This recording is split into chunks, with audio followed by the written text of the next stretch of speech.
नमस्कार, बहुत स्वागत है आपका देश न्यूज में और मैं हूं आपके साथ मनीष कुमार। आप देख रहे हैं हमारा खास कार्यक्रम चक्कर राजनीति का। आज हम खास कार्यक्रम में बात करेंगे लोकसभा चुनाव अथवा सियासत में महिलाओं की भागीदारी। महिलाओं की भागीदारी हर क्षेत्र में बढ़ रही है। पुरुषों के वर्चस्व वाले हर क्षेत्र में उनकी नुमाइंदगी अधिक है। राजनीति भी अछूती नहीं है। आदिवासी क्षेत्र की द्रौपदी मुर्मू के राष्ट्रपति बनने के बाद से महिलाओं की इस क्षेत्र में भाग्य आजमाने की चाहत और इच्छा मजबूत हुई है। महिला आरक्षण सबसे मजबूत हथियार बना। विपक्षी दल भी लोकसभा में उम्मीदवार बनाने के साथ ही संगठन में भी महिलाओं की भागीदारी बढ़ा रहे हैं। चुनौतियां अब भी है, लेकिन उम्मीदें भी कम नहीं। लिंगानुपात से लेकर पोषण की दिशा में काफी कुछ अहम कदम उठाए गए हैं, लेकिन अभी कुछ करने की और भी जरूरत है। लोकसभा चुनाव 2024 में भी सभी राजनीतिक दलों यानी कि सियासी पार्टियों ने कई महिला उम्मीदवारों को उम्मीदवार बनाया है, टिकट दिया है। तृणमूल कांग्रेस की ममता बनर्जी हमेशा की तरह इस बार काफी आगे रही हैं, लेकिन भारतीय जनता पार्टी और कांग्रेस ने भी कई महिला सियासी उम्मीदवारों को भी सियासत के मैदान में उतारा है। महिला उम्मीदवारों में अधिकतर अभिनेत्रियां या किसी चर्चित व्यक्ति के रिश्तेदार हैं, जो फिलहाल 2024 के लोकसभा चुनाव के मैदान में हैं। बीजेपी ने कंगना रनौत और हेमा मालिनी को टिकट दिया है। दोनों अभिनेत्रियां हैं। टीएमसी की अधिकतर महिला उम्मीदवार अभिनेत्री ही हैं। इसके अलावा बाहुबली नेताओं की पत्नियां या उनकी बेटियों को भी काफी टिकट दिया गया है, काफी उम्मीदवार बनाए गए हैं। राजघराने की महिलाएं भी लोकसभा चुनाव 2024 में अपनी किस्मत आजमा रही हैं। हालांकि पुरुषों से तुलना अगर की जाए तो अभी भी चुनाव में महिलाओं की भागीदारी बेहद ही कम है। देखिए, कुछ आपको ग्राफिक्स के माध्यम से समझाने की कोशिश करते हैं कि क्या है चुनाव में महिलाओं के आंकड़े। चुनाव आयोग के अनुसार 1957 में कुल 43 महिलाओं ने लोकसभा चुनाव लड़ा, जबकि साल 2009 में ये संख्या 726 रह गई थी और इस दौरान पुरुषों की संख्या 1474 से बढ़कर 7322 तक पहुंच चुकी है। ये आंकड़ा काफी मायने रखता है। और देखिए, पिछले चुनाव की अगर बात करें तो पिछले चुनाव में 9% उम्मीदवार महिला थी, जबकि 1957 में ये आंकड़ा 2.9% माना जाता था। यानी कि देखिए, 62 साल में पुरुषों की जो उम्मीदवारों की संख्या है वो 5 गुना और महिला उम्मीदवारों की जो संख्या है 16 गुना इजाफा हुआ, जैसा कि हम आपको ग्राफिक्स के माध्यम से समझाने की कोशिश कर रहे हैं। ये आंकड़े आपकी स्क्रीन पर हैं। और देखिए, हालांकि अभी तक किसी भी चुनाव में महिला उम्मीदवारों की जो संख्या है वो 1000 का आंकड़ा नहीं छुपाई है, जैसा कि आप इस टीवी स्क्रीन पर देख पा रहे हैं। ग्राफिक्स के माध्यम से आपको समझाने की कोशिश की जा रही है। अब देखिए, देश की जो मतदाता सूची में महिला वोटरों की जो तादाद है लगातार बढ़ती जा रही है, लेकिन सियासी दलों की ओर से टिकट नहीं मिलने के चलते वे इस अनुपात में संसद में नहीं पहुंच पाती है। यानी कि जो संसद का आंकड़ा है, हालांकि जो पहला चुनाव है और अब का चुनाव है, अभी 18वीं लोकसभा का गठन होना है, चुनाव हो रहे हैं। जब 17वीं लोकसभा का गठन हुआ तब भी हमने देखा महिला सांसदों का आंकड़ा कितना था, महज 80-78 तक ही पहुंच पाया। और पिछले चुनाव में अगर हम देखें तो ये आंकड़ा उससे कुछ कम था। एसबीआई रिसर्च की रिपोर्ट की अगर माने तो मतदाता सूची में पुरुषों और महिलाओं के बीच में जो फासला है लगातार कम होता जा रहा है और अगले 5 साल में महिलाओं के आगे निकले जाने की भी संभावना है। रिपोर्ट कहती है, कितनी निकलेगी ये फिलहाल देखना होगा, लेकिन इसके और महिला आरक्षण विधेयक पारित हो जाने के बावजूद भी इस बार भी प्रमुख सियासी दलों ने महिलाओं को टिकट देकर हमेशा की तरह कंजूसी बरती है। इसका मतलब ये भी हम कहें अगर दूसरी भाषा में तो कहीं ना कहीं उन्होंने अपने पल्ला झाड़ा है। ऐसे दलों की दलील ये भी रही है कि टिकटों के बंटवारे में जीतने की जो क्षमता को ध्यान में रखा गया है। लेकिन सवाल ये भी है कि क्या राजनीतिक दल ये मानते हैं कि महिला उम्मीदवार जीतती कम है या उनमें जीतने की क्षमता नहीं है। कुछ राजनीतिक दल तो यह भी दलील देते हैं कि महिला वोट डालने में तो दिलचस्पी रखती हैं, चुनाव लड़ने में दिलचस्पी नहीं रखती है। ये किस प्रकार का आंकड़ा है, किस प्रकार का तर्क है, ये महिला उम्मीदवार जाने।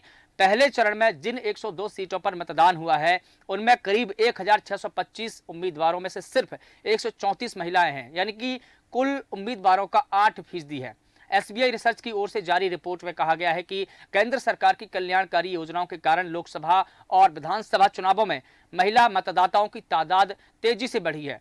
बीते 5 वर्षों का लेखा जोखा देखा है तो बीते 5 वर्षों में जिन 23 बड़े राज्यों में चुनाव हुए हैं उनमें से 18 राज्यों में पुरुषों के मुकाबले महिलाओं ने अधिक मतदान किया है, यानी कि सर्वाधिक मतदान किया है। और इन 18 में से 10 राज्यों में दोबारा निवर्तमान सरकार ही सत्ता में वापस लौटी है। रिपोर्ट कहती है कि वर्ष 2029 के लोकसभा चुनाव में महिला मतदाताओं की तादाद पुरुषों से आगे निकल जाएगी और उस वक्त देखिए 73 करोड़ मतदाताओं में से करीब 37 करोड़ महिलाएं ही होंगी जो वोटर होंगे। मैं ग्राफिक्स के माध्यम से आपको समझाने की कोशिश करता हूं। देखिए वर्ष 2014 में लोकसभा चुनाव में कुल 83.4 करोड़ महिलाओं ने वोटिंग की। 2014 में पुरुष मतदाताओं की जो संख्या थी 43.7 करोड़ थी। बड़ा आंकड़ा है। 2014 में महिला मतदाताओं की संख्या जो है 39.7 करोड़ थी। और अगर हम वर्ष 2019 में देखें तो कुल मिलाकर की 89.6 करोड़ मतदाताओं ने वोटिंग की थी। 19 में पुरुष मतदाताओं की जो संख्या थी 46.5 करोड़ थी। और अगर हम महिला मतदाताओं की संख्या 2019 के लोकसभा चुनाव में देखें तो करीब 43.1% महिला वोटर थी। कुल मिला के अगर देखें तो 96.8 करोड़ तक ये संख्या पहुंच गई है। इनमें से देखिए पुरुषों की जो तादाद है 49.7 करोड़ है और महिलाओं की जो संख्या है 47.1 करोड़ है। ये फिलहाल अभी का आंकड़ा है। हम देखें कि 96 करोड़ जो है इससे अधिक वोटरों की संख्या यानी कि कुल वोटरों की संख्या है। लेकिन इनमें से जो हमने आपको बताया कि महिला मतदाता कितने हैं, पुरुष मतदाता कितने हैं, इस बार कितने मतदाता वोटिंग कर रहे हैं, देखिए इससे साफ हो जाता है कि बीते 10 वर्षों के दौरान जहां पुरुष मतदाताओं की जो तादाद है वो 6 करोड़ की वृद्धि दर्ज की गई है, वहीं महिला वोटरों में यह 7.1 करोड़ की वृद्धि रही। यानी कि मतदाता सूची में लैंगिक असमानता तेजी से कम हो रही है। गुजरात, कर्नाटक, मध्य प्रदेश, पंजाब, राजस्थान, उत्तर प्रदेश, छत्तीसगढ़ और उत्तराखंड में और तेलंगाना में महिला वोटरों की जो तादाद है बाकी राज्यों के मुकाबले ज़्यादा तेजी से बढ़ी है। जिन राज्यों का मैंने भी जिक्र किया है वहाँ देखिए हम आंकड़ा देखते हैं। SBI रिसर्च की जो रिपोर्ट है वो क्या दलीलें देखती है और रिपोर्ट क्या है। इस रिपोर्ट में ये बताया गया है कि इस लोकसभा चुनाव में कुल 96.8 करोड़ मतदाताओं में से 68 करोड़ लोग मताधिकार का प्रयोग कर सकते हैं। और इनमें से देखिए 33 करोड़ यानी कि 49% महिला मतदाता होंगी, जिनमें से 83.3 करोड़ से अधिक महिलाएं पहली बार मतदान करेंगी। रिपोर्ट के मुताबिक 2047 तक जो मतदाता है उनमें बढ़ने की संभावना है और ये बढ़कर की 55% और पुरुषों की संख्या घटकर की 45% रहने की संभावना है। और इस दौरान कुल 115 करोड़ मतदाता होंगे, इनमें से 80 करोड़ लोग यानी कि 92 करोड़ मतदान कर सकते हैं। ये आंकड़ा सामने निकल कर आया है। और इसी दौरान कुल अगर हम देखें 115 करोड़ मतदाता होंगे, इनमें से 80% लोग यानी कि 92 करोड़ मतदान कर सकते हैं। 2019 के आम चुनावों में 8,054 उम्मीदवारों में से सिर्फ 726 महिलाएं चुनाव जीती थी। महिला उम्मीदवारों का जो आंकड़ा है वो भी हम बता रहे हैं, यानी कि उस साल सिर्फ 9% ही टिकट महिलाओं को दिए गए थे। अगर हम देखें कि 2019 के चुनावों में 726 महिला उम्मीदवारों में से सिर्फ 78 ही चुनाव जीत पाई थी, जैसा कि मैंने पहले बता चुका हूं। और इनमें से करीब 1/3 महिला निर्दलीय चुनाव लड़ी थी। अगर हम इसके आगे की तासीर अगर देखें तो आंकड़ा और भी जाता है। इनमें से करीब 1/3 महिला निर्दलीय चुनाव लड़ी। 2014 में मैदान में उतरने वाले 8,251 उम्मीदवारों में से महिला उम्मीदवारों की संख्या काफी कम थी। 2019 के आम चुनावों में 8,054 उम्मीदवार थे। 1957 में 45 में से 22 महिला चुनाव जीतने में सफल रही थी, ये आंकड़ा बताता है। और देखिए इसी प्रकार अगर हम देखें कि सफल महिला उम्मीदवारों को जो प्रतिशत था वो 48.88% रहा है। और देखिए इसी प्रकार अगर हम देखें 2019 में ये घटकर की 10.74 रह गया। और कहीं ना कहीं अगर हम देखें कि बढ़ोतरी और घटती होती रही है। पिछले चुनाव में 726 महिला उम्मीदवारों में से सिर्फ 78 ही चुनाव जीत पाई, विजय हासिल कर पाई। 1957 का आंकड़ा देखें तो 31.7% पुरुष उम्मीदवार जीते, लेकिन 2019 में अगर हम देखें तो 6.4% उम्मीदवारों को ही जीत मिली। और देखिए इससे साफ हो जाता है कि चुनाव में लोगों की जो भागीदारी है वो बढ़ी है और यह लोकतंत्र के लिए अच्छे संकेत माने जा रहे हैं। जैसा कि जो राजनीतिक विश्लेषक हैं और जो रिपोर्ट बनाते हैं पॉलिटिकल पार्टियों के लिए, तो उसकी ये रिपोर्ट है जो हम आपको बता रहे हैं। देखिए चलिए अब बात करते हैं मध्य प्रदेश की सियासत में महिलाओं का स्थान क्या रहा है। महिलाओं ने बदलते वक्त के साथ राजनीति में भी अहम पदों पर रहकर अपना नाम कमाया है। मध्य प्रदेश की महिला सांसदों ने अपनी अंतर्राष्ट्रीय पहचान बनाई है। फिर भी दोनों सियासी प्रमुख दल बीजेपी और कांग्रेस उनको टिकट देने में परहेज करती रही है, आंकड़े बताते हैं, रिपोर्ट बताती है। वर्ष 1957 से साल 2014 तक जितने भी लोकसभा चुनाव हुए हैं, प्रदेश में एक बार में अधिकतम 6 महिला सांसद चुनी गई है। सभी 29 सीटों की ये 20% भी मानी जाती है। लगभग देश में महिला सशक्तिकरण की बात होती है, लेकिन लोकसभा और विधानसभा में उनको 33% आरक्षण का विधेयक आज भी संसद में पास हो पाया है, लेकिन अब देखना होगा कि वो कब तक लागू होता है। लागू होने की बात है। और देखिए, पंचायत से लेकर निकाय तक, नगरीय निकाय तक 50% आरक्षण का प्रावधान है। जीएफएक्स के माध्यम से समझेंगे। देखिए, संसद में कब सबसे ज्यादा महिलाओं का प्रतिनिधित्व रहा है। 1957 से 2014 तक चुनावों में 1962 और 9 में अधिकतम 6 महिला सांसद चुनी गई, अधिकतम। अब देख सकते हैं। इसी प्रकार अगर हम देखें कि 1967, 1991 और 1996 में प्रदेश का जो महिला प्रतिनिधित्व है वो 5 सांसदों का रहा है, लंबे समय तक। देखिए, 50 सालों तक कब तक रहा है।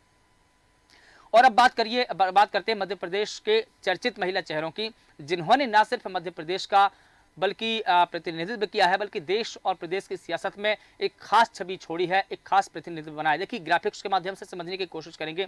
मध्य प्रदेश के चर्चित चेहरे, पहले नंबर पर है सुमित्रा महाजन। सुमित्रा महाजन इंदौर से लगातार 9 दफा सांसद रह चुकी हैं और वो वर्तमान की अगर बात करें तो वो लोकसभा अध्यक्ष भी रह चुकी हैं। सुमित्रा महाजन बीजेपी की पहली और लोकसभा अध्यक्ष रही है, दूसरी महिला स्पीकर बनी है। ये उनको ये रिकॉर्ड उनका नाम है। इससे पहले यूपीए की सरकार में मीरा कुमार स्पीकर रह चुकी है। दूसरे नंबर पर जो महिला उम्मीदवार है जिसका हम जिक्र करने जा रहे हैं, उनका नाम है सुषमा स्वराज। सुषमा स्वराज विदेश मंत्री रह चुकी हैं और इसके अलावा विदिशा से सांसद लगातार दूसरी बार चुनी गई हैं। और वो यहाँ से चुनने के बाद में एक बड़ा आंकड़ा रहा है। जो सुषमा को संसदीय जानकार कहा जाता है, अच्छी वक्ता कहा जाता है, विदेश मंत्री के रूप में उनकी खास पहचान बनी है।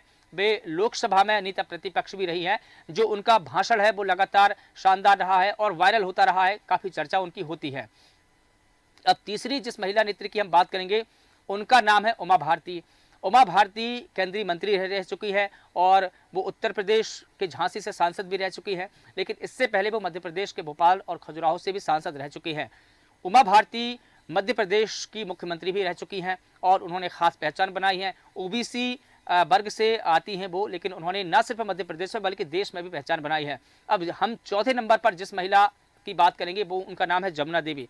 जमुना देवी कांग्रेस की कद्दावर नेता रही हैं। जमुना देवी 1992 से 57 तक लोकसभा की सदस्य रही हैं। वे प्रदेश की पहली महिला उप मुख्यमंत्री भी रही हैं। ये सौभाग्य उनको मिला। और देखिए, उन्होंने विधानसभा में नेता प्रतिपक्ष का दायित्व भी संभाला, बड़ी जिम्मेदारी उन्होंने संभाली है। ये नाम जो है जमुना देवी का, वो बड़े ही चर्चित चेहरों में से एक माना जाता है, महिला। अब बात करेंगे हम विद्या देवी चतुर्वेदी की, क्योंकि विद्या देवी चतुर्वेदी कांग्रेस नेता सत्यव्रत चतुर्वेदी की माता और विद्यावती चतुर्वेदी की वो 7वीं और 8वीं लोकसभा में प्रदेश से चुनी गई हैं।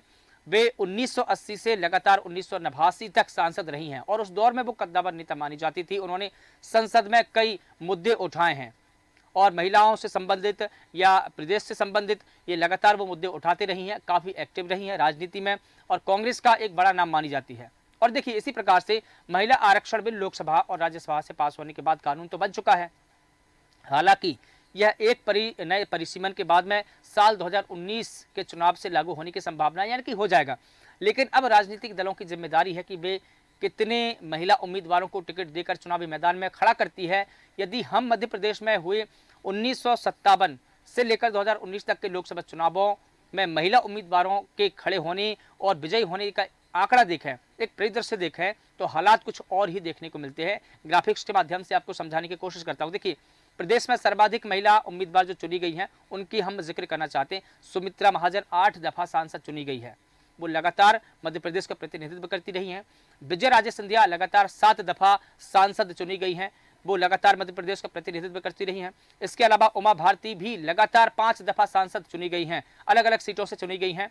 और इसके अलावा जो मिनी मत्ता है, अगमदास गुरु है, वो 5 बार सांसद चुनी गई है, लगातार उन्होंने 5 दफा मध्य प्रदेश का प्रतिनिधित्व किया।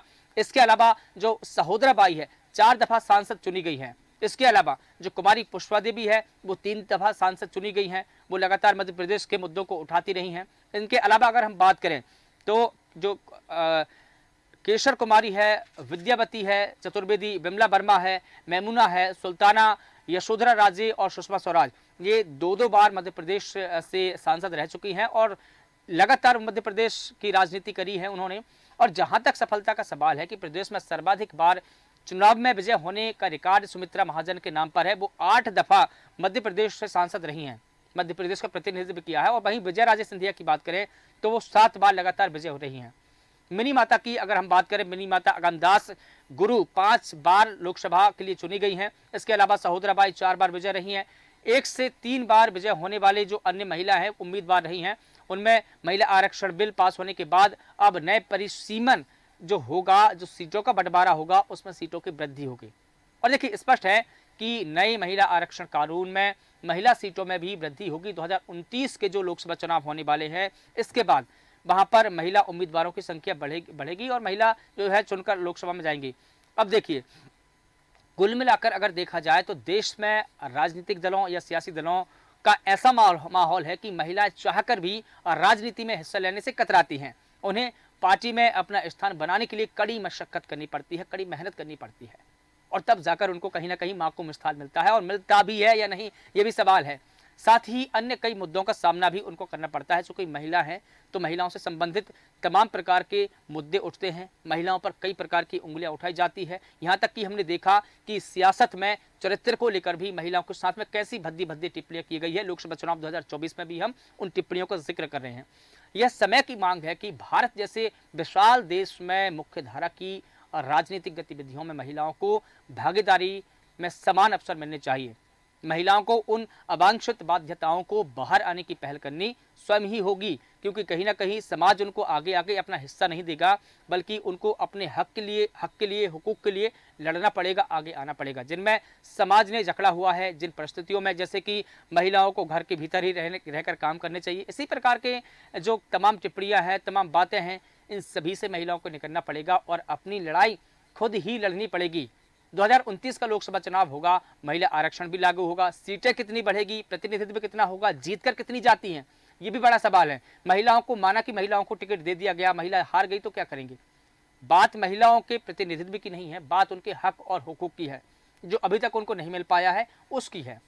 और इसी के साथ देखिए फिलहाल देश न्यूज़ के इस खास कार्यक्रम चक्कर राजनीति का में बस इतना ही। कल किसी और मुद्दे के साथ, नए बहस के साथ आपको मिलेंगे। तब तक आप लगातार बने रहिए देश न्यूज़ के साथ और मुझे दीजिए इजाज़त।